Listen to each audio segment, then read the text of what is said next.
Welcome Mini Painters and welcome to Mini Paint Hub. My name's Dan and today we are going to be making a wet palette.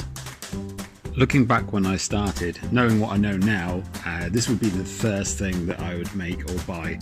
It improves the feel and the flow of the paint, not to mention it lasts a lifetime longer.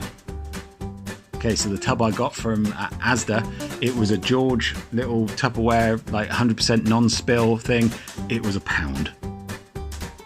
Again from Asda, this is just greaseproof paper for £1.12. And then finally from Dunhelm, this foam seat pad. Okay, so these are all the items. I've got my foam cut to smaller than the actual tub itself. I've got the tub here with the lock seal.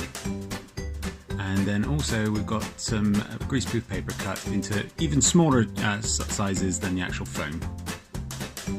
Okay, so pour some clean water onto the foam so it soaks up all of the water and you've got a little bit left in the bottom there, as you can see.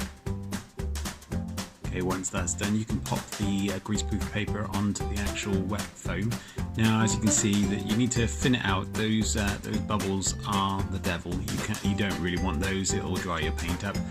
As you can see, it's going to start reacting now. So it's going to start trying to reeve up. Here it is. So what you want to do is you want to press that down and make sure at the end it doesn't come up. So the other one's coming up now, so we'll flatten that down as well.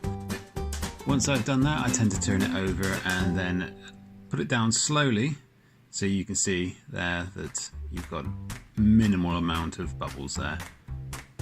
And that's how we make a wet palette. Okay peeps, thanks for watching and I'll see you in the next one.